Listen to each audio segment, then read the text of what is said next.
আল্লাহু আল্লাহু আল্লাহু আল্লাহ। জীবনের এমন একটি পর্যায়ে আপনি আছেন যেটা আপনার কল্পনাতীত ছিল। এটা কখনো আপনি ভাবতেও পারেননি যে আপনার জীবনে এরকম চরম বিপর্যয় নেমে আসবে। কখনো ভাবেননি এরকমটাই হচ্ছে আপনার সাথে, তাই না? অনেকটা ক্লান্ত, ব্যর্থ, হতাশ এবং বিষণ্ণ মন নিয়ে প্রতিনিয়ত রবের কাছে চেয়েই যাচ্ছেন। এত কিছু সত্ত্বেও আপনার সময়ের কোনোই পরিবর্তন হচ্ছে না। আপনি ভাবছেন সবাই তো দিব্যি ভালো আছে, সবাই তো তার সুখের জিনিসগুলো পেয়ে গেল, সবাই তো সবার স্বপ্নগুলো পূরণ করতে পারলো, সবার ডাকেই তো রব শুনে নিল, তাহলে কেন আমার ক্ষেত্রে এটা হলো? কেন এখন পর্যন্ত আমার রবের কাছ থেকে আমার কোনো ফয়সালা আসছে না? তবে জেনে রাখুন, আমি আপনি কেউই ভালো নেই, সবাই মানসিকভাবে বিপর্যস্ত। তবে একমাত্র তারা ছাড়া যারা একটা ঠিকানা চিনে নিয়েছেন, সেটা হচ্ছে তাহাজ্জুদ নামাজের জায়নামাজটা। শুধু একটা বার তাহাজ্জুদ নামাজ এবং জায়নামাজকে আপনার জীবনের ডায়েরি বানিয়ে নিন।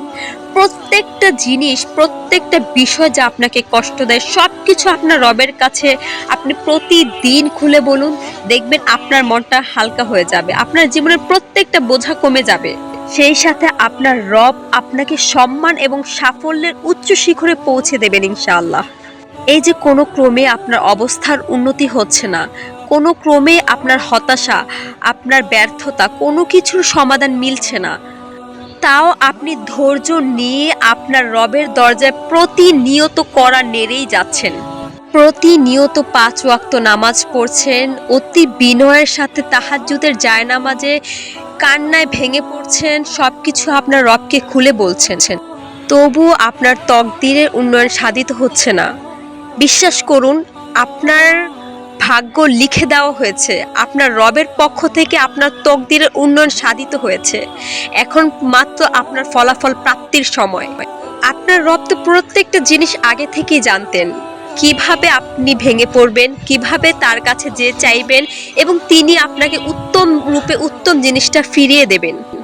যখন কোনো কিছু আপনার কাছ থেকে ছিনিয়ে নেওয়া হয়, তখন তো স্বয়ং আপনার রব আপনাকে প্রতিশ্রুতি দিয়েছে এর থেকে উত্তম জিনিস আপনাকে দেওয়া হবে, যা দেখে ইহকাল এবং পরকালের সবাই বিস্মিত হবে। তাহলে কেন আপনি আক্ষেপ করছেন? কেন আপনি আপনার ব্যর্থতাকে নিয়ে ভাবছেন? কেন আপনি হতাশায় মগ্ন আছেন? কেন হারানো অতীতকে নিয়ে আপনি আক্ষেপ করছেন? যা চলে গিয়েছে তার থেকে উত্তম কিছু দেবে, এটা তো স্বয়ং আপনার রবের প্রতিশ্রুতি। সুতরাং নিঃসন্দেহে জেনে রাখুন, আপনার রব হচ্ছে প্রতিশ্রুতি রক্ষাকারী। তিনি কোনোভাবে আপনাকে ভেঙে যেতে দিবেন না। তাহলে কেন আমি এখন ভেঙে পড়েছি? কেন আমি হতাশায় নিমজ্জিত আছি? কেন আমার রব আমার সাথে এমনটা করলেন? কেন আমি ভেঙে পড়েছি? কেন আমার রব আমাকে রক্ষা করলেন না? আপনার এই প্রশ্নের উত্তর আমি আপনাকে দিচ্ছি। যখন আপনি দুনিয়াবি কোনো স্বার্থে আপনার রবকে ভুলে গিয়েছিলেন, ঠিক তখনই আপনার রব আপনার উপর আক্ষেপ করেছে এবং আপনার রব আপনাকে তার নিজের নিকটতম বান্দা হিসেবে পেতে চেয়েছিলেন।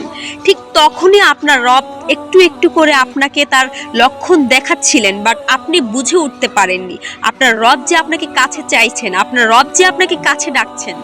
আপনি কেন বুঝে উঠতে পারছেন না? আপনার রব তো আপনাকে এই ক্ষণস্থায়ী দুনিয়াবি সুখের জন্য তৈরি করেননি, আপনার রব আপনাকে দিতে চাচ্ছেন চিরস্থায়ী সুখের জান্নাত। তাহলে কেন আপনি দুনিয়াবি এই তুচ্ছ সুখ স্বাচ্ছন্দ্যে মেতে উঠতে চাচ্ছেন? তাহলে কেন আপনি এই ঠুনকো জীবনের সাফল্যের চূড়ান্ত পর্যায়ে পৌঁছাতে চাচ্ছেন? আপনি কেন ভুলে যাচ্ছেন আপনি হচ্ছে আপনার রবের কাছে শ্রেষ্ঠ বান্দা? আপনি যতটাই পাপী হন না কেন, যতটা পাপ করে আসেন না কেন, আপনার রবের কাছে যখন আপনি আসবেন, আপনার রব আপনার পিছনের অতীত খোঁজ করবে না। আপনার রব আপনাকে সাদরে গ্রহণ করবেন এবং আপনাকে তার রহমতের ছায়ায় আচ্ছাদন করে রাখবেন। আপনার অন্তরের টুকরোগুলোকে খুব সুন্দরভাবে সুসজ্জিত করে দিবেন আপনার রব। জানেন তো, আপনার মায়ের কাছে আপনার ভাগ্য তকদির লিখতে দিলে যতটা শ্রেষ্ঠ হতো, তার থেকে ৭০ গুণ বেশি আপনার রব আপনাকে ভালোবাসে। তার থেকে অতি উত্তম ভাবে আপনার তকদির লিখে রাখা হয়েছে আপনার রবের পক্ষ থেকে। তাহলে কেন আপনি সেটা নিয়ে আক্ষেপ করছেন? কেন অতীতে করা গুনাহ নিয়ে কষ্ট পাচ্ছেন? আপনার রব তো ক্ষমাকারী, আপনার রব তো নিশ্চয়ই ক্ষমা করতে পছন্দ করে। তাহলে কেন আপনি ক্ষমা চাচ্ছেন না? কেন অতি বিনয়ের সাথে আপনার রবের সাথে সুসম্পর্ক গড়ে তুলছেন না? মনে রাখবেন, একজন কাফের মুনাফিকও যখন রবের কাছে কোনো কিছু চায়, রব তখনও তার হাত দুটো ফিরিয়ে দেয় না। সেখানে আপনি প্রতিনিয়ত নামাজ পড়ে আল্লাহর কাছে চাচ্ছেন, প্রতিনিয়ত তাহাজ্জুদ নামাজ পড়ে কান্না বিজড়িত কণ্ঠে আপনার রবের কাছে কিছু চাচ্ছেন, আর আপনি ভাবছেন যে আপনি পাবেন না, এটা হতেই পারে না। আল্লাহ তাআলা যখন কোনো বান্দাকে দিতে চান, কোনো কিছু দিতে চান, সাফল্যের চূড়ান্ত পর্যায়ে নিতে চান, যখন তাকে প্রস্তুত করতে চান, ঠিক সেই মুহূর্তে তাকে ভেঙে টুকরো টুকরো করে দেন। মনে রাখবেন, প্রত্যেকটা জিনিসের ভাঙা টুকরোকে দিয়ে কিন্তু অতি উত্তম কিছু বানানো যায়। ঠিক যেরকম ভাবে বীজ ভেঙে বীজ থেকে চারা গাছ উৎপন্ন হয়। সুতরাং কোনো কিছু নিয়ে আক্ষেপ করা যাবে না। আপনার তকদিরকে আপনার রবের নিকট নিবেদন করুন এবং আপনি নিজেকে প্রস্তুত করুন। দেখবেন সঠিক সময় সঠিক জিনিস দিয়ে আপনার রব আপনাকে সাফল্যের চূড়ান্ত শিখরে পৌঁছে দেবেন ইনশাআল্লাহ।